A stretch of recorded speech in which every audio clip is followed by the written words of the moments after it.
ममता के मंत्री ने कहा, अल्लाह ने चाहा तो जल्द ही बहुमत में होंगे मुसलमान। बीजेपी बोली, शरिया की तरफ इशारा। पश्चिम बंगाल में ममता बनर्जी की सरकार में मंत्री फिरहाद हकीम के उस बयान को लेकर सियासी बखेड़ा खड़ा हो गया है जिसमें उन्होंने कहा था कि अल्लाह ने चाहा तो जल्द ही मुसलमान बहुमत में होंगे।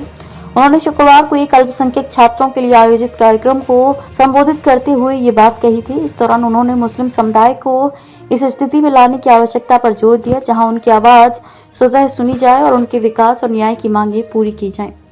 हकीम ने कार्यक्रम में कहा, पश्चिम बंगाल में हम 33% हैं और राष्ट्रीय स्तर पर हम 17% हैं।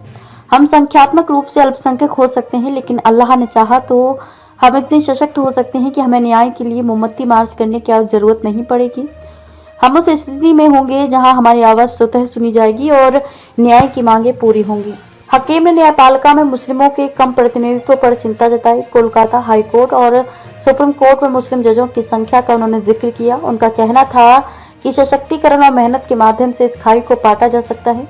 हकीम के इस बयान का एक वीडियो वायरल हो गया है। हकीम पर भड़की बीजेपी, कहा शरिया कानून लाना चाहते हैं। बीजेपी के आईटी सेल प्रमुख अमित मालवीय ने हकीम के बयान की आलोचना करते हुए आरोप लगाया कि हकीम पश्चिम बंगाल और भारत में भविष्य में मुस्लिम बहुलता का इशारा कर रहे थे। उन्होंने ये भी कहा कि हकीम के बयान से यही लगता है कि मुस्लिम कानून को अपने हाथ में लेंगे, जो कि शरिया कानून का समर्थन हो सकता है। अमित मालवीय ने लिखा, कोलकाता के मेयर फिरहाद हकीम ने पहले गैर मुस्लिमों को दुर्भाग्यशाली बताया था। उन्होंने दावत ए इस्लाम के द्वारा हिंदुओं को इस्लाम में परिवर्तित करने का प्रयासों का समर्थन किया था। अब उन्होंने कहा कि पश्चिम बंगाल और पूरे भारत में जल्द ही मुस्लिम बहुलता होगी। हकीम का बयान ये संकेत देता है कि भविष्य में मुस्लिम न्याय को अपने हाथों में लेंगे, जो शरिया कानून की ओर इशारा करता है।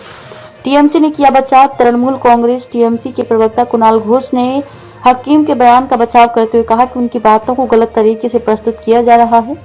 उन्होंने कहा, हकीम का मतलब था कि अल्पसंख्यक समुदाय के बड़े हिस्से का उत्थान करना ताकि वे मुख्य धारा में शामिल हो सकें और राष्ट्र निर्माण में योगदान दे सकें।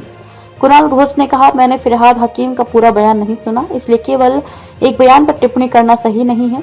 बंगाल में हम सभी धर्मों का सम्मान करते हैं और एकता में रहते हैं। बंगाल के लोग धर्म के आधार पर विवाद नहीं चाहते, जैसा कि मुझे जानकारी मिली है। हकीम ने शिक्षा पर जोर दिया था क्योंकि यह एक निगम कार्यक्रम था।